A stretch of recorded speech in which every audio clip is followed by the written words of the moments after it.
میں اس کا حوالہ دیا ہے تو لوگ اس پر ٹوٹ پڑے, اس حوالے پہ ٹوٹ پڑے, بولے یہ تو شافعی ہے, امام مالک سے کیسے نقل کر سکتا ہے یہ. یعنی امام مالک سے اگر وہ نقل کریں, ان کے شاگرد نقل نہ کریں تو آپ اس کو رد کر دیں گے کہ نہیں وہ ٹھیک نہیں ہے. اور حالانکہ امام مالک کے شاگرد امام اشہب, امام ابن القاسم رحمہ اللہ بھی نقل کیا ہے, وہ تنہا بھی نہیں ہے جس پہ لوگ جرح کر رہے ہیں. یعنی کل اس کو لے کے کل 3 لوگ امام مالک رحمہ اللہ سے کتنا نقل کر رہے ہیں, یہ بات نقل کر رہے ہیں کہ امام مالک رحمہ اللہ 11 رکعت پڑھتے تھے.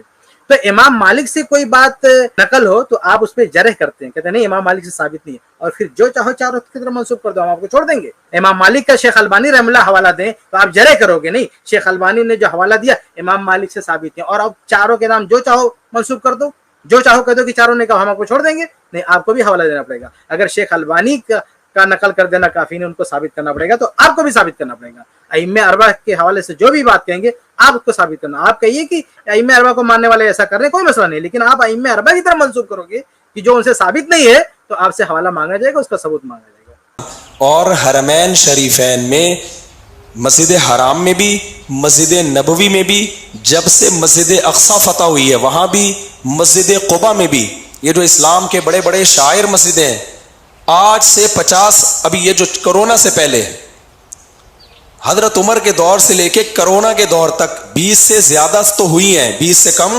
ایک رکعت بھی نہیں ہوئی. امام مالک کے دور میں 36 شروع ہو گئی تھی مدینہ میں, 36 یا 41. تو اس پہ بعض علماء نے اعتراض کیا ہے کہ وہ اصل میں 20 سے اضافہ کیا گیا ہے, لہذا وہ دوبارہ 20 پہ آ گئی. بہت اچھی بات کی مفتی صاحب نے, 20 سے اضافہ کیا تو دوبارہ 20 پہ آ گئے. ہم کہتے ہیں 11 پہ اضافہ کیا تو دوبارہ جو ہے 11 پہ لے آئے, تو کون سی بری بات ہے. کہہ رہے ہیں 20 پہ اضافہ ہوا تو دوبارہ 20 پہ لایا گیا.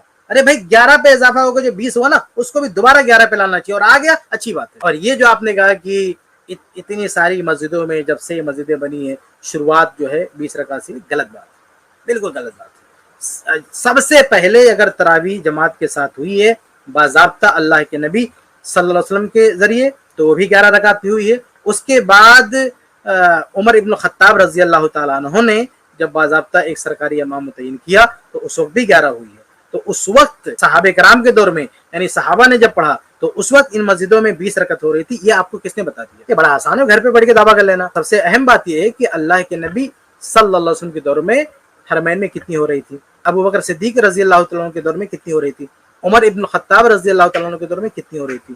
تو ایسے بیٹھ کے دعویٰ کرنے سے نہیں ہوگا, آپ کو ثابت کرنا پڑے گا. ہمارے پاس تو ثبوت ہے کہ اللہ کے نبی صلی اللہ علیہ وسلم نے مسجد نبی میں 11 پڑھائی. ہمارے پاس ثبوت ہے کہ عمر ابن الخطاب رضی اللہ عنہ نے 11 پڑھائی. آپ کے پاس کیا ثبوت ہے؟ آپ کے پاس کوئی ثبوت نہیں, کوئی دلیل آپ کے پاس نہیں ہے. تو اس لیے یہ صرف آپ کا دعویٰ ہے. آپ لاسٹ میں یہ بھی بول رہے ہیں, بڑی پیاری بات بول رہے ہیں کہ اس میں زیادہ بھی پڑھی گئی ہے, اور اکثر زیادہ ہی پڑھی گئی. یہ تو 20 بہت کم ہوا ہے. یعنی اگر پورے ہزاروں سال کی تاریخ آپ دیکھیں گے تو 20 پڑھنے کا جو دورانیہ ہے وہ کم ہے, 20 سے زیادہ جو پڑھی گئی ہے وہ زیادہ ہے. تو اب آپ یہ بتائیے کہ آپ کہہ رہے ہیں کہ 20 سے زیادہ جو پڑھا گیا ہے وہ کم کر کے 20 پہ لانا ٹھیک تھا, زیادہ جو ہوا اس کو کم کر کے 20 پہ لا سکتے ہیں, تو 20 کم کر کے 10 پہ کیوں نہیں لا سکتے؟ دوسرا کوئی کم کرے تو غلط ہے, آپ کم کرو تو صحیح ہے. لوگوں کی جو اپنی اختیار کردہ تعداد ہے تو وہ اوپر نیچے کر سکتے ہیں, لیکن اگر کوئی کم کر کے مسنون تعداد رکعت پہ لائے تو وہ نہیں کر سکتا. یہ جی منطق ہے. 1 گھنٹے کا میرے خلاف کلپ ریکارڈ کروایا, اس میں کہا ہے ہم سلف کو مانتے ہیں, اور یہ لوگ ابو حنیفہ اور امام شافعی کو مانتے ہیں. بھائی یہ چاروں امام سلف کو مانتے تھے آپ سے زیادہ. مفتی صاحب کہتے ہیں کہ یہ دعویٰ کرتے ہیں کہ ہم سلف کے فہم کو مانتے ہیں اور ائمہ اربعہ کے فہم کو نہیں لیتے ہیں. یہ جو جملہ نا یہ بھی غلط ہے. ہم نے کبھی نہیں کہا کہ ہم ائمہ اربعہ کے فہم کو کوئی اہمیت نہیں دیتے, نہیں لیتے. ائمہ اربعہ کا جو فہم ہے اگر وہ سلف کے فہم سے نہیں ٹکرائے گا, اگر وہ صحابہ کرام کے فہم سے نہیں ٹکرائے گا تو ظاہر سی بات ہے ہم ان کی بھی عزت کرتے ہیں, ان کا بھی احترام کرتے ہیں. بلکہ ائمہ اربعہ کے علاوہ بھی جتنے بھی ائمہ ہیں ہم سب کے اجتہادات کی قدر کرتے ہیں, ان سے استفادہ کرتے ہیں. تو ائمہ اربعہ کا فہم اگر صحابہ کرام کے فہم سے ٹکرائے گا نہیں تو بالکل اچھی بات ہے, ہم اس کو لیں گے, اس کو مقدم کریں گے, اور اس کے بعد آج کے شخص کا مفتی صاحب کا کوئی فہم ہوگا تو ہم اس کو نہیں لیں گے. ائمہ اربعہ کا ایک فہم ہو اور صحابہ کرام کا بھی فہم ہو, بالکل سر آنکھوں پر ہوا ہے. لیکن اگر ائمہ اربعہ کا کوئی فہم صحابہ کرام کے فہم سے ٹکرا جائے, صحابہ کرام کا فہم کچھ ہو اور ائمہ اربعہ کا فہم کچھ ہو, اس معاملے میں ہم ائمہ اربعہ کے فہم کو نہیں لیں گے, ہم صحابہ کرام کے فہم کو لیں گے. تو یہ بات اچھی طرح سے سمجھ لیں. ہم نے یہ نہیں کہا ہے کہ ہم صحابہ کرام کے فہم کو لیتے ہیں اور ائمہ اربعہ کی کوئی اہمیت نہیں ہے. اگر کسی مسئلے میں صحابہ کرام سے کچھ نہیں ملتا ہے, قرآن ہے, حدیث ہے, اس میں کچھ اشارے ملتے ہیں اور ائمہ اربعہ کا فتویٰ ملتا ہے تو ٹھیک ہے, اچھی بات ہے. ائمہ اربعہ کے فتوے کو جو ہے ان کے اجتہاد کو مقدم کیا جائے گا بعد کے لوگوں کے اجتہاد پہ. لیکن اگر کسی مسئلے میں صحابہ کرام کا فتویٰ ہمارے پاس موجود ہے, صحابہ کرام کا قول موجود ہے, اب اس قول کے خلاف ائمہ اربعہ میں سے کوئی ایک یا سارے ائمہ اربعہ جو ہے اس کے خلاف بولیں, تو ہم صحابہ کرام کے قول پہ ائمہ اربعہ کے قول کو مقدم نہیں کر سکتے. یہ اچھی طرح سے سمجھ لیں, ہماری نظر میں صحابہ کرام کا مقام ائمہ اربعہ کے مقام سے بڑھ کر ہے. ائمہ اربعہ سے چوک ہو سکتی ہے, معصوم علی خطا نہیں ہے, چاروں مل کر کوئی ایسی بات کہہ سکتے ہیں, چاروں انفرادی طور پر تو ہو سکتا ہے, تو آپ بھی مانتے ہیں, آپ بھی کہاں ائمہ اربعہ کو مانتے ہیں, چاروں میں سے کسی ایک کو مانتے ہیں. آپ خود جو ہے 3 کو چھوڑ کے بیٹھے ہیں, ایک کو پکڑ کے بیٹھے ہوئے ہیں اور کہہ رہے ہیں دوسروں کو کہہ رہے ہیں. اچھا یہ بھی ان کی جو ہے چالاکی دیکھیں, یہ عوام سے جب مخاطب ہوں گے تو کہیں گے کہ دیکھو یہ لوگ ائمہ اربعہ کو نہیں مانتے. کیا خود یہ مانتے ہیں ائمہ اربعہ کو؟ ائمہ اربعہ میں سے ایک کو لے کے بیٹھے ہوئے ہیں, باقی کو چھوڑ دیں گے. آپ رفع الیدین کا مسئلہ دیکھ لو, امام ابو حنیفہ رحمہ اللہ تعالیٰ, باقی جو ائمہ ہیں ان میں سے کوئی رفع الیدین, اس میں سے کوئی نہیں کہتا کہ رفع الیدین نہیں کرنا, سب رفع الیدین کے قائل ہیں, لیکن یہ ایک کو لے کے بیٹھے ہوئے, باقی تینوں کے فہم کو چھوڑ دیا, 3 امام کے فہم کو چھوڑ دیا, ایک امام کی بات لے کے بیٹھے ہوئے. لیکن ہمارا معاملہ یہ تو ہم تو کہتے ہیں کہ چاہے امام ابو حنیفہ رحمہ اللہ ہو, یا امام مالک رحمہ اللہ ہو, یا امام شافعی رحمہ اللہ ہو, یا امام احمد بن حنبل رحمہ اللہ ہو, یا دوسرے تمام ائمہ ہوں, ان کے فہم کو, ان کے اجتہاد کو ہم پیش نظر رکھتے ہیں. اگر ان سے پہلے کے لوگوں سے, سلف سے, صحابہ کرام سے وہ اجتہاد نہیں ٹکراتا ہے, ہم اس سے استفادہ کرتے ہیں. لیکن جب بات آ جائے گی صحابہ کرام کی, کہ صحابہ کرام کا ایک فتویٰ موجود ہے, ان کا ایک عمل موجود ہے, ان کی سنت موجود ہے, تو اس سنت کے خلاف ائمہ اربعہ کے ہاں سے کچھ ملتا ہے تو ہم اس کو نہیں لیں گے. سمجھ رہے ہیں؟ اور یہ آپ کو میں مثال دوں, رمضان ہی سے متعلق میں آپ کے سامنے مثال دے دیتا ہوں. رمضان ہی سے متعلق بہت سارے ایسے مسائل ہیں جس میں ائمہ اربعہ متفق ہیں, لیکن صحابہ کرام کے فہم کے وہ خلاف ہے. چنانچہ ائمہ اربعہ کے یہاں آپ دیکھیں گے تو ایک مسئلہ ملے گا کہ حاملہ اور مرضیہ, یعنی اگر کوئی عورت ہے جو حمل سے ہے اور کوئی عورت بچے کو دودھ پلا رہی ہے, تو اس وجہ سے اگر وہ روزہ چھوڑ دیتی ہے تو ائمہ اربعہ یا مذاہب اربعہ, ان لوگوں کا کہنا کیا ہے؟ ان کا کہنا ہے کہ بھائی ان عورتوں کو روزوں کی قضا کرنی پڑے گی. لیکن اگر ہم صحابہ کرام کو دیکھتے ہیں تو صحابہ کرام میں یہ ملتا ہے ہمیں, عبداللہ ابن عباس رضی اللہ عنہ اور عبداللہ بن عمر رضی اللہ عنہ دونوں سے صحیح سند سے یہ بات ملتی ہے. چنانچہ سنن دارقطنی کی صحیح سند موجود ہے, حدیث نمبر 2385. اس میں ابن عباس رضی اللہ تعالیٰ عنہ کہتے ہیں کہ الحامل والمرضی جو ہے تفطر ولا تقضی, کہ حاملہ عورت اور مرضیہ عورت یہ روزہ افطار کر دے گی اور قضا نہیں کرے گی, روزے کی قضا نہیں کرے گی, وہ صرف فدیہ دے دیں گے کافی ہے, لیکن روزے کی قضا نہیں ہے. ایسے ہی مصنف عبدالرزاق میں بھی عبداللہ بن عمر رضی اللہ تعالیٰ عنہ کا قول موجود ہے, وہ کہتے ہیں کہ حاملہ عورت ہے وہ روزہ چھوڑ دے گی اور کھانا کھلائے گی, یعنی فدیہ دے گی, اور قضا نہیں ہے. اور اسی طرح سے یہ صرف صحابہ کرام نہیں ہے, صحابہ کرام کے علاوہ بہت سارے ائمہ کا بھی یہی قول ہے, جیسے امام سعید بن جبیر رحمہ اللہ کا, جو کہ تابعین میں سے ہیں, جو کہ ائمہ اربعہ میں سے کوئی تابعی نہیں ہے, ائمہ اربعہ میں سے کوئی امام تابعی نہیں ہے. اب دیکھیے صحابہ کرام کا فہم ہم کو مل رہا ہے کہ حاملہ مرضیہ روزے کی قضا نہیں کرے گی, فدیہ دے گی. تابعین سے بھی ہم کو مل رہا ہے, اور تابعین ہی نہیں بلکہ ائمہ سے بھی ہم کو مل رہا ہے. چنانچہ امام ابو زرع رحمہ اللہ, ان کا بھی یہی قول صحیح سند سے موجود ہے تفسیر ابن ابی حاتم میں. تو آپ دیکھیں کہ یہ مسئلہ, یعنی رمضان چل رہا ہے نا, رمضان ہی سے متعلق ہمیں مسئلہ بتا رہے ہیں کہ یہ جو مسئلہ ہے حاملہ مرضیہ روزے کی قضا نہیں کرے گی بلکہ فدیہ دے گی, صحابہ کرام کا یہی فہم ہے, تابعین کا یہی فہم ہے, اور بہت سارے ائمہ کا بھی یہی فہم ہے. اس کے برخلاف چاروں ائمہ کا اتفاق بتایا جاتا ہے. مذاہب اربعہ میں چاروں ائمہ کا اتفاق بتایا جا رہا ہے, مذاہب اربعہ متفق ہیں کہ نہیں حاملہ اور مرضیہ یہ بعد میں روزے کو قضا کرے گی. ہم کیوں مانیں گے مذاہب اربعہ کو؟ اگر یہ بات ائمہ اربعہ نے کہی ہے تو ہم کیوں مانیں گے اس کو, جب ہم صحابہ کرام کا فتویٰ ہمارے سامنے موجود ہے, تابعین کا فتویٰ موجود ہے, اور دیگر ائمہ کے فتویٰ موجود ہے. تو جب صحابہ کا فتویٰ ہمارے سامنے موجود ہے تو ان کے فہم پر ہم ائمہ اربعہ کے فہم کو کیسے مقدم کرتے ہیں؟ اگر ہم نے اس مسئلے میں ائمہ اربعہ کی بات کو مان لیا, اس کا مطلب یہ ہے کہ ہم نے صحابہ کرام رضی اللہ تعالیٰ عنہ کے فہم کو مرجو قرار دیا اور ائمہ اربعہ کے فہم کو اس پہ راجع قرار دے دیا. تو صحابہ کرام سے اگر مل رہا ہے اور صحابہ کرام کا جو بھی فتویٰ ہے, جو بھی عمل ہے, وہ قرآن اور حدیث سے سراحتاً ٹکرا بھی نہیں رہا ہے, تو اس فتوے کو, اس اجتہاد کو ہم مقدم کریں گے ائمہ اربعہ پہ. ایسے ہی ایک اور مسئلہ دیکھ لیں آپ, روزے میں اگر غلطی سے کسی نے کھا پی لیا, مثال کے طور پر شام کو افطار کر رہا ہے, اس کو لگا کہ سورج جو ہے ڈوب گیا اور اس نے کھا لیا, پھر اچانک پتہ چلا کہ نہیں ابھی تو ٹائم نہیں ہو, تو سورج نکل آیا, یا صبح میں فجر کے ٹائم پہ سحری کھا رہا ہے اور غلطی سے سحری کا وقت ختم ہو گیا تو بھی کھاتا رہا, تو اس سے روزہ ٹوٹے گا کہ نہیں؟ ائمہ اربعہ کے یہاں روزہ ٹوٹ جائے گا. یعنی جو فقہی کتابیں ہیں وہ ائمہ اربعہ کا قول نقل کرتی ہیں کہ روزہ ٹوٹ جائے گا, ان کا اتفاق نقل کرتی ہے. لیکن جب ہم صحابہ کرام کے آثار دیکھتے ہیں تو صحابہ کرام کہتے ہیں روزہ نہیں ٹوٹے گا. صحابہ کرام کہتے ہیں کہ غلطی سے کسی نے کچھ کھا لیا, یعنی سورج ڈوبنے سے پہلے کھا لیا غلطی سے, یعنی اس کو ایسا لگا کہ سورج جو ہے ڈوب گیا, لیکن اس نے کھا لیا تو اس کا روزہ نہیں ٹوٹے گا. یہ صحابہ کرام کا فہم ہے, اور یہی حدیث سے ثابت ہے. اللہ کے نبی صلی اللہ علیہ وسلم کے زمانے میں با صحابہ وہ دھاگا رکھتے تھے پتہ لگانے کے لیے کہ سحری کا وقت ختم ہوا کہ نہیں ہوا. جب اللہ کے نبی صلی اللہ علیہ وسلم کو پتہ چلا تو آپ نے کہا کہ نہیں, وہ جو قرآن میں سفید دھاگا کالا دھاگا ذکر ہے اس سے مراد یہ نہیں ہے. ان کو بتایا گیا کہ صحیح وقت کیا ہے, لیکن اللہ کے نبی صلی اللہ علیہ وسلم نے یہ نہیں کہا کہ تم لوگوں کا روزہ ختم ہو گیا پھر سے جا کے قضا کرو.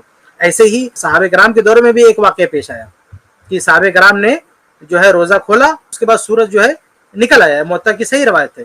تو عمر ابن خطاب رضی اللہ عنہ فرماتے ہیں کہ الخطب یسیر قد استحدنا, کہ معاملہ بڑا آسان ہے, ہم نے احتیاط کیا. اور بہقی کی ایک روایت میں ہے بھی واللہ لا نقضیہ, اللہ کی قسم ہم روزے کی قضا نہیں کریں گے. اب دیکھیے اللہ کے نبی صلی اللہ علیہ وسلم کی حدیث سے بھی مل رہا ہے اور صحابہ کرام کے آثار سے بھی مل رہا ہے کہ اگر غلطی سے کسی نے کھا لیا تو روزہ نہیں ٹوٹے گا. اب اس کے برخلاف ائمہ اربعہ کہتے ہیں روزہ ٹوٹ جائے گا. ہم کیوں مانیں گے ان کی بات کو بھائی؟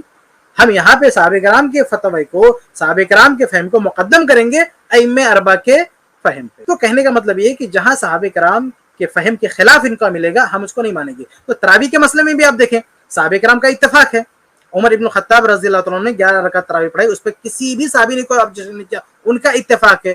اور اس کے برخلاف اگر کسی کا ملتا ہے تو ہم اس کو مقدم نہیں کریں گے, حالانکہ ملتا بھی نہیں ہے. لوگوں کو اسلاف کے قریب لے کر آ رہے ہو یا اسلاف سے بدگمان کر رہے ہو؟ تو ان لوگوں نے صحابہ کو تراویحاں پڑھتے ہوئے دیکھا ہے اپنی آنکھوں سے. صحابہ کو نہیں دیکھا تو صحابہ کے شاگردوں کو تو دیکھا ہے نا, اس پہ تو دو رائے نہیں ہو سکتی. کیا صحابہ کے شاگرد ایک دم بدل گئے تھے؟ انہوں نے بدعت کی ایجاد کر لی. انہوں نے کہا کہ بدعت ایجاد کیا. بدعت کون کہہ رہا ہے بھائی؟ یہ بھی تو ہو سکتا ہے, بلکہ اکثر اہل علم کا ہی کہنا ہے کہ مسنون رکعت اتنی ہے 11, اور اس کے علاوہ اگر نفل سمجھ کے کوئی پڑھنا چاہے تو پڑھ سکتا ہے. تو کیا ان تمام, یعنی جن کی طرف آپ یہ بات منسوخ کر رہے ہیں, یا مذاہب اربعہ میں جن لوگوں نے بھی 11 سے زیادہ پڑھا ہے, کیا انہوں نے سنت سمجھ کے پڑھا ہے؟ کیا ان کا یہ دعویٰ ہے کہ اللہ کے نبی صلی اللہ علیہ وسلم سے یا صحابہ کرام سے بس یہی ثابت ہے؟ سلف میں اگر آپ اختلاف دیکھیں گے تو اختلاف میں دو ہی پہلو ہے. ایک قول آپ کو یہ ملے گا کہ 11, اور پھر دوسرا قول کیا ملے گا, 11 کے بعد کوئی حد ہی نہیں ہے.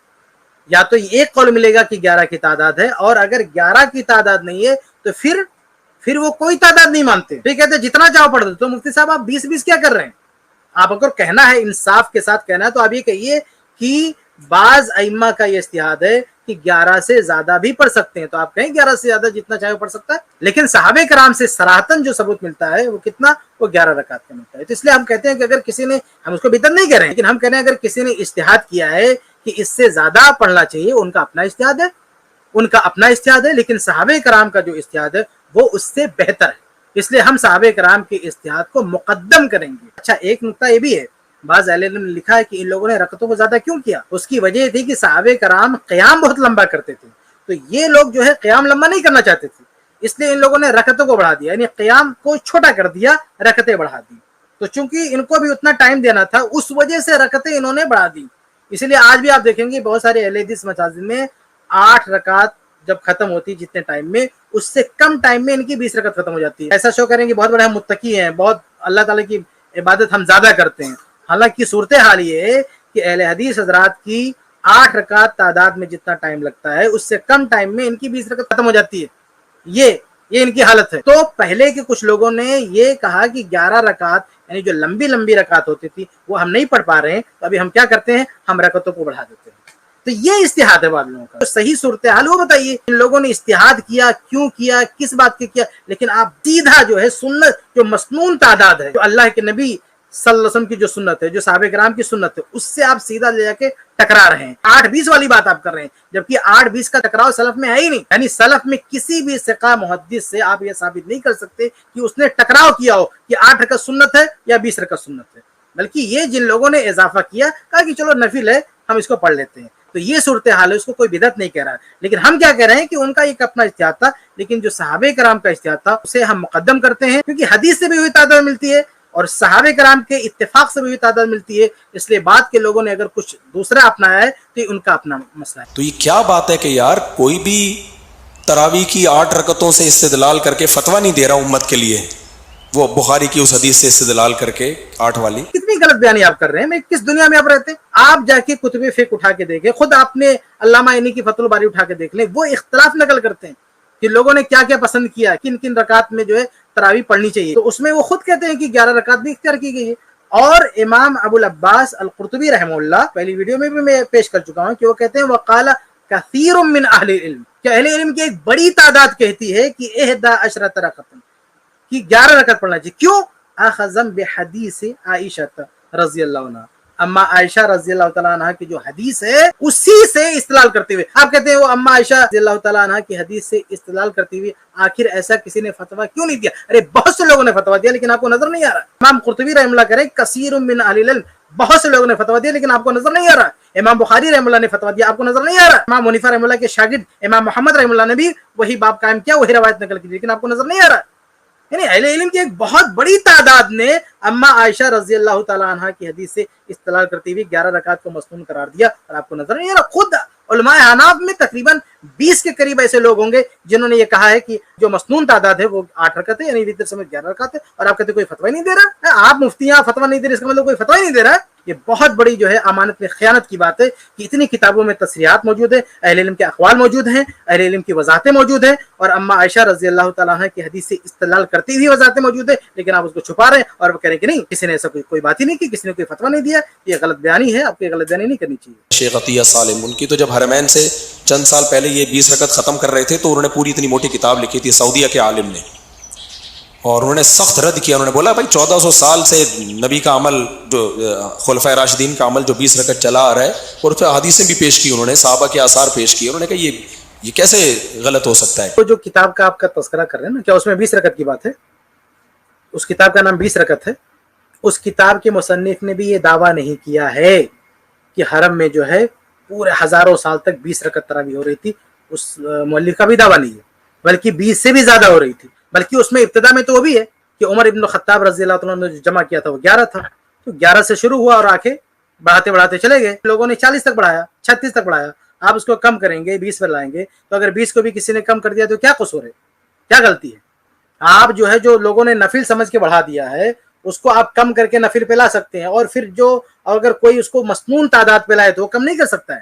تو سب سے پہلے جو شروعات ہوئی ہے حرم میں تراویح کی وہ 11 رکعت شروع ہوئی. بعد میں لوگ بڑھاتے گئے, 11 ہوا, پھر 36 ہوا, 40 ہوا, پھر کم کرتے آئے. تو جب ایسے بڑھتے گیا, لوگ بڑھاتے گئے اور پھر لوگ کم کرنے پہ آئے, تو پھر کم کرتے کرتے کہاں جانا چاہیے؟ جہاں سے شروع ہوا ہے, یعنی اصل جو تعداد جو پہلی بار وہاں پڑھی گئی اس پہ لے جانا چاہیے, جو مسنون تعداد ہے. آپ 40 کو کم کر کے 20 پہ لے آئے تو کوئی مسئلہ نہیں ہے, اور 20 کو کم کر کے کوئی مسنون تعداد پہ لے جاتا ہے تو پھر آپ کو تکلیف ہوتی ہے. بار بار کہتا ہوں اہل حدیث جو اس پہ خوش ہو رہے ہیں کہ انہوں نے 10 رکعت پڑھ لی ہے, یہ خوشی کا مقام نہیں ہے. اس سے غیر مسلم کی نظر میں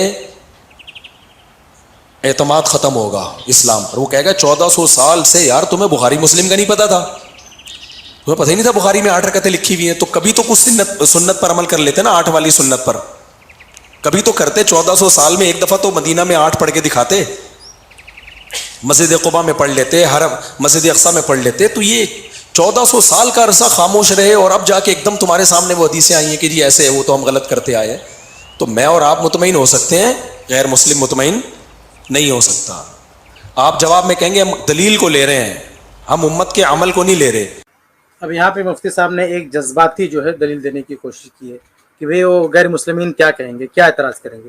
اچھا, وہ جو 400 سال تک جو مسئلہ چل رہا تھا تو اس پہ آپ کو نہیں یہ خیال ہوا کہ غیر مسلمین کیا کہیں گے؟ مطلب 4 سال نہیں, کئی 100 سال تک 4 مسئلے وہاں پہ چل رہے تھے. آپ نے خود کہا کہ وہ غلط ہو رہا تھا تو اس کو ہٹا دیا گیا, تو وہاں پہ فکر نہیں ہوئی کہ غیر مسلمین کیا کہیں گے. یہ کہنا کہ غیر مسلمین اعتراض کریں گے, کس نے اعتراض؟ مجھے تو نہیں لگتا کسی نے اعتراض کیا, یہ تو آپ کا اعتراض ہے. آپ تو مسلمان ہیں ماشاءاللہ, پتہ نہیں کیوں اعتراض کریں. غیر مسلم اعتراض کر ہی نہیں رہا, آپ خود اعتراض کرے ہو, کہتے ہیں کہ غیر مسلم اعتراض کرے گا. کیوں اعتراض کرے گا غیر مسلم؟ اگر غیر مسلم کبھی سوال بھی کرے گا وہ تو بہت ساری جگہوں پہ اعتراض کرتا ہے, وہ تو قرآن پہ بھی اعتراض کرتا ہے, وہ تو حدیث پہ بھی اعتراض کرتا ہے. غیر مسلم تو یہ بھی کہتے ہیں نا کہ وہاں پہلے بت رکھے ہوئے تھے, وہ تو کہتے ہیں وہ مندر تھا پہلے, تو آپ کے حساب سے پوجا پاٹ شروع کر دیں وہاں پہ نا, کیونکہ غیر مسلم اعتراض کر رہا ہے. اور اگر کوئی سلجھا ہوا آدمی کوئی اعتراض کرتا ہے, کوئی بات پوچھتا ہے, تو ہم اس کو بتائیں گے نا کہ یہ چیز ہماری دلیل نہیں ہے. ہماری اصل دلیل کیا ہے؟ قرآن اور حدیث ہے. اور ساتھ میں یہ بھی جو آپ کہہ رہے ہیں نا کہ یہ دلیل دے کے نہیں مطلب نہیں کر سکتے, ہم یہ بھی کہیں گے کہ یہاں پہ ہمیشہ ایسا نہیں ہوا. ہم یہ بھی کہیں گے کہ یہاں پہ ہزاروں سال سے ایک تعداد پہ عمل نہیں ہوا, یہ ہم سمجھائیں گے اس کو. ہم گئے کبھی 36, کبھی 40, کبھی 20 اور کبھی 11, یعنی ہر طرح کی تعداد پہ یہاں پہ عمل ہوا ہے. اب اس میں جو سب سے بیسٹ تعداد ہے, سب سے اچھی تعداد ہے, اس پہ ہماری رائے ہے کہ وہ ہونا چاہیے. غیر مسلم کو یہ بتائیں گے نا, آپ کی طرح تھوڑی کہیں گے کہ 20 رکعت 1000 سال سے ہو رہا ہے, یہ غلط بات ہے. یہ غلط بات کیوں بتائیں گے اس کو؟ آپ غلط بات بتا کے پھر اعتراض اس کے ذہن میں ڈالیں گے, پھر کہیں گے وہ غیر مسلم اعتراض کرتا. آپ سچی بات بتاؤ گے, کیوں اعتراض کرے گا؟ اجماع جب کسی چیز پہ ہو جاتا ہے نا, تو پھر اس کے بعد اختلاف کرنا, جو اختلاف کرے گا وہ پھڈوں کا ذمہ دار ہوگا. 1200 سال تک امت, یعنی ایک دفعہ جب جمع ہو گئی, حدیث میں آتا ہے امت گمراہی پہ جمع نہیں ہو سکتی, ایک سیکنڈ کے لیے بھی نہیں ہو سکتی. یہ فوراً کہتے ہیں صحابہ کے دور میں یا حضرت عمر کے دور میں 8 ہوئی, چلو مان لیا حضرت عمر میں, اس کے بعد کیا ہوا ہے؟ ایک بار اگر امت جمع ہو گئی تو امت غلط بات پہ جمع نہیں ہو سکتی. تو جمع ہو گئی نا پہلے 11 رکعت پہ, جس اصول کو بیان کر رہے ہیں اسی کو اپلائی کیجئے. آپ کہہ رہے ہیں کہ ایک بار اگر امت جمع ہو گئی تو اس کے بعد میں دوسری کوئی بات نہیں آنی چاہیے. تو امت 11 رکعت پہ جمع ہو گئی تو اب دوسری بات نہیں آنی چاہیے. نہیں, آپ کے اصول سے میں کہہ رہا ہوں 20 رکعت پہ کب امت جمع ہوئی, یعنی کون سی صدی میں 20 رکعت پہ جمع ہو گئی امت؟ کوئی ایک ڈیٹ بتائیں کس دور میں امت متفق ہو گئی. اور اتفاق کا کیا مطلب, اجماع کا کیا مطلب؟ ہم مان بھی لیں کہ حرمین میں اتنی رکعت ہوگی, اس کو سب لوگوں نے تسلیم کر لیا کہ ہاں اتنا ہونا چاہیے, تو اس سے وہ شریعت کا مسئلہ ثابت ہو جائے گا. یعنی حرمین کے باہر علماء نے اپنے گھروں میں کتنا پڑھا ہے یا کتنا فتویٰ دیا, اس کی کوئی اہمیت نہیں ہے.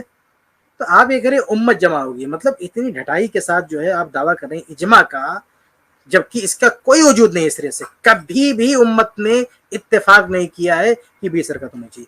اگر حرم میں اتفاق بھی کر لیا کہ چلو حرم میں اتنا ہونا چاہیے, وہ دلیل نہیں ہے. حرم میں کئی سو سال تک اتفاق کر لیا لوگوں نے.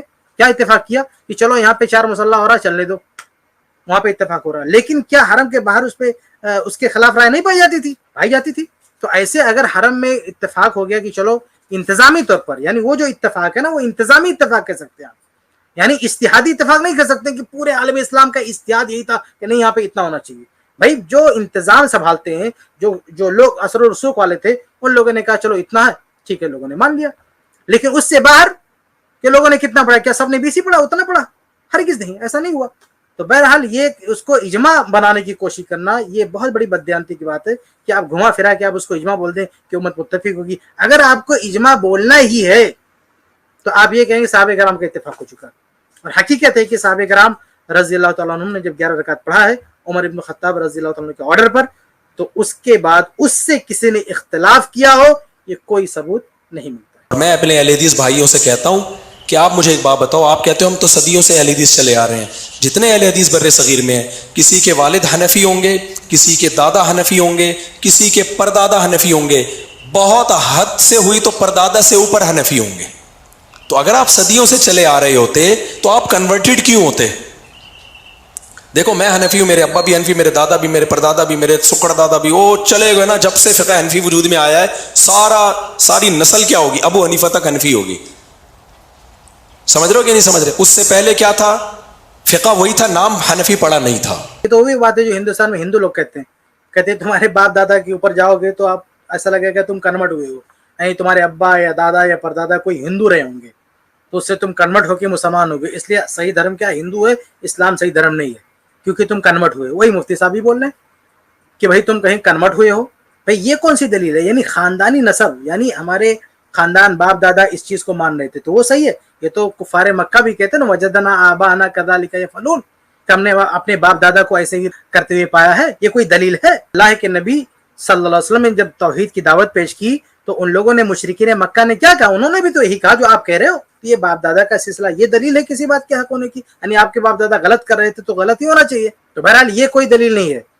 اصل دلیل یہ ہے کہ حق ہر دور میں تھا کہ نہیں, حق پہ چلنے والے کون ہیں اس سے فرق نہیں پڑتا, حق تھا کہ نہیں. اہل حدیث جو مسلک ہے, اہل حدیث کے ماننے والے لوگ ہیں, یہ ہر دور میں تھے کہ نہیں, یہ آپ سوال کریں تو یہ معقول سوال ہے کہ ہر دور میں حق تھا کہ نہیں. اللہ کے نبی صلی اللہ علیہ وسلم نے کیا فرمایا کہ لا تزال طائفۃ من امتی, کہ میری امت کا ایک گروہ ہمیشہ حق پر رہے گا, ڈٹا رہے گا. ایک گروہ ہمیشہ رہے گا, یہ نہیں کہ ایک خاندان ہمیشہ رہے گا. ہو سکتا ہے کہ ایک فیملی آج حق پر ہو اور کل اسی حق کو کوئی اور لے لے اور پھر وہ فیملی جو ہے گمراہ ہو جائے. تو اس سے یہ نہیں کہیں گے کہ اس حق کا جو ہے اس کی کوئی اہمیت نہیں رہے گی. تو حق جو ہے ہر دور میں رہے گا, سچ ہر دور میں رہے گا, سچا دین صحیح منہج ہر دور میں رہے گا. اور اللہ کے نبی صلی اللہ علیہ وسلم کے دور سے لے کر آج تک موجود رہے گا، اس میں کوئی انقطاع نہیں ہوگا۔ لیکن یہ جو آپ دلیل دے رہے ہیں کہ باپ دادا پردادا، یہ کوئی دلیل نہیں ہے۔ یہ دلیل مانے تو کوئی مسلمان ہی نہیں ہوگا، کوئی کلمہ ہی نہیں پڑے گا۔ ہمارے باپ دادا نہیں تو ہم کیوں آئے، ہم کیوں چھوڑے اس کو؟ تو اصل چیز ہے جو حق ہے اس کو لینا، اور یہ پروف کرنا ہے کہ ہر زمانے میں یہ حق موجود تھا۔ تو جیسے اہل حدیث جماعت اہل حدیث کا مسئلہ ہے، تو جماعت اہل حدیث ہر دور میں موجود تھی، ہر دور میں کوئی دور جماعت اہل حدیث کی وجود سے خالی نہیں رہا ہے۔ اور یہ جو آپ بار بار جو ہے بیوقوف بناتے ہیں، لوگوں کو الو بناتے ہیں، یہ کہتے ہیں نہیں یہ 100 سال، ارے 100 سال پرانے تو آپ ہیں۔ دارالعلوم دیوبند جو بنا ہے ادارہ، اس سے پہلے کہاں تھے آپ لوگ؟ اپنی گندگی دوسروں پہ اچھال لیں۔ تو بہرحال یہ دلیل دینا کہ باپ دادا بھی اسی منہج پہ ہونا چاہیے، غلط بات ہے۔ اصل بات ہے کہ ہر دور میں وہ منہج ہونا چاہیے، ہر دور میں وہ جماعت ہونی چاہیے، اور الحمدللہ جماعت اہل حدیث ہر دور میں موجود رہی ہے۔ اس لیے اگر کوئی کنورٹڈ بھی اہل حدیث ہے تو اس میں کوئی بری بات نہیں ہے، کوئی کنورٹڈ مسلمان ہے تو کوئی بری بات نہیں ہے اس میں۔ لیکن آپ کہہ رہے ہو کہ ہم صدیوں سے چلے آ رہے ہیں، یہ غلط ہے۔ جتنے بھی بر صغیر میں اہل حدیث ہیں، ابا یا تو خود کنورٹ ہوا ہوگا اہل حدیث حنفی سے، یا ابا کنورٹ ہوئے ہوں گے، یا دادا یا پردادا، یا بہت ہی کوئی لاکھوں میں ایک ہوگا جو پردادا سے اوپر۔ اس کے بعد آپ کو ماضی میں جتنا جائیں گے نا، یہ سمٹتے نظر آئیں گے۔ حالانکہ ہندوستان میں سب سے پہلے جو آمد ہوئی اہل حدیثوں کی آمد ہوئی، جب اہل حدیث یہاں پہ آئے ہیں اس وقت نہ کوئی فقہ حنفی تھی، بلکہ صحابہ کرام رضی اللہ تعالیٰ عنہ کے دور میں صحابہ کرام یہاں پہ آ چکے ہیں، اور صحابہ کرام تابعین یہاں پہ آ چکے ہیں۔ اور تابعین کیا تھے؟ اہل حدیث تھے۔ تابعین بھائی اس زمانے میں تابعین تھے، وہ اہل حدیث تھے، حدیث پہ چلنے والے تھے، حدیث ان کا مسلک تھا، حدیث ان کا مذہب تھا۔ اس ٹائم تو یہ سب ان کا وجود ہی نہیں ہوتا، یعنی یہ تقلیدی گروپ کا اور تقلیدی سوچ کا وجود ہی نہیں ہوا تھا جب یہاں پہ اہل حدیث موجود تھے۔ اور مفتی صاحب کہتے ہیں کہ وہ سال یعنی لاکھوں میں کوئی ایک ملے گا جو پردادا تک دکھا سکتا ہے کہ جو ہے اہل حدیث تھا۔ حالانکہ ایسے بہت سارے حوالے ہیں، آج کل تو الحمدللہ ویڈیو ہے، لوگوں نے بہت ساری مساجد کی ویڈیو بنا کے ڈال رکھی ہے کہ کتنی پرانی اہل حدیث کی مسجد ایسی ہندوستان میں موجود ہیں۔ بلکہ ایک حوالہ میں آپ کو دے دوں آپ کی کتاب سے کہ اہل حدیث کب سے ہیں۔ یہ جو آپ کی کتاب ہے رد المختار، ابن عابدین رحمہ اللہ کی کتاب ہے، اس میں ایک واقعہ نقل ہے، ذرا دیکھیں آپ، کتاب الحدود باب التعزیر میں ایک واقعہ نقل ہے، وہ آپ دیکھیں، دیکھیں اسکرین پر وہ دکھ رہا ہے۔ اس میں ایک واقعہ نقل ہے، ان رجلا من اصحاب ابی حنیفہ، کسی حنفی نے خطب الى رجل من اصحاب الحدیث ابنتہ فی عہد ابی بکر الجوزانی۔ یہ ابو بکر الجوزانی کے دور میں ہوا، یہ 3 صدی ہجری کے دور تھے، یعنی 3 صدی ہجری میں اہل حدیث کا وجود تھا۔ یہ خود آپ کی کتاب کہہ رہی ہے، یہ کتاب آپ کی ہماری نہیں ہے، یہ آپ کی کتاب میں یہ واقعہ منقول ہے۔ ایک حنفی شخص نے جو ہے ایک اہل حدیث شخص کو جو ہے شادی کا پیغام دیا، ان کی بیٹی کے لیے شادی کا پیغام دیا، تو فَأَبَى إِلَّا أَن يَتْرُكَ مَذْهَبَهُ فَيَقْرَأُ خَلْفَ الْإِمَامِ وَيَرْفَعُ يَدَيْهِ عِنْدَ الْإِنْحِطَاطِ فَأَجَابَهُ فَزَوَّجَهُ۔ تو آپ دیکھیں کہ حنفی شخص نے کہا کہ میں شادی کرنا چاہتا ہوں، تو اہل حدیث نے کیا کہا؟ اہل حدیث نے کہا کہ تب تک شادی نہیں ہو سکتی جب تک کہ تم امام کے پیچھے سورہ فاتحہ پڑھنا نہ شروع کر دو اور رفع الیدین نہ شروع کر دو، یعنی رکوع میں جاتے ہوئے جب رفع الیدین نہ کر لو، اور اس طرح کے اور مسائل۔ اہل حدیث کا جو شعار ہے، یعنی اہل حدیث کے جو ایک علامات ہیں، ان جنہوں نے تقلید کو ترک کر کے جو حدیثوں جو ثابت شدہ مسائل ہیں اس پہ عمل کرتے ہیں، تو کہا کہ جب تک تم یہ سب نہیں مانو گے جب تک تمہاری شادی نہیں کر سکتے۔ تو فعجاب ہو، مان گیا، کنورٹ ہو گیا۔ 3 صدی ہجری میں حنفی کنورٹ ہو کے اہل حدیث بننا ہے۔ یہاں تو آپ نہیں کہہ سکتا نا کہ وہ اہل اصحاب الحدیث محدثین کے معنی میں یہ شادی کا پیغام دیا جا رہا ہے اور وہاں سورہ فاتحہ کی بات ہو رہی ہے، رفع الیدین کی بات ہو رہی ہے، یہ محدث کی بات ہے، یہ محدث کے معنی میں، یہ اہل الحدیث ایک مذہب کے معنی میں، یہاں پہ اصحاب الحدیث مذہب کے معنی میں، مسلک کے معنی میں ہے، یعنی باقاعدہ ایک آئیڈیالوجی کے معنی میں ہے۔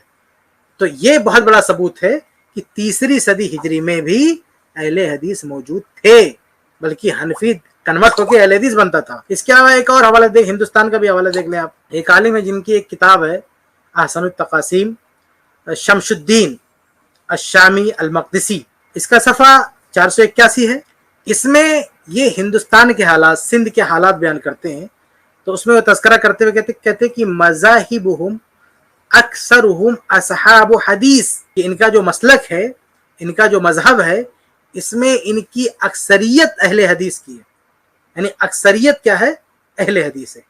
تو مذاہبہم یعنی ہندوستانیوں کی، اہل سندھ کی اکثریت، ایک دو کی بات نہیں کی، اکثرہم اصحاب حدیث، ان کی اکثریت اصحاب حدیث کی. یہ کب کے ہیں؟ 4 صدی ہجری کے ہیں.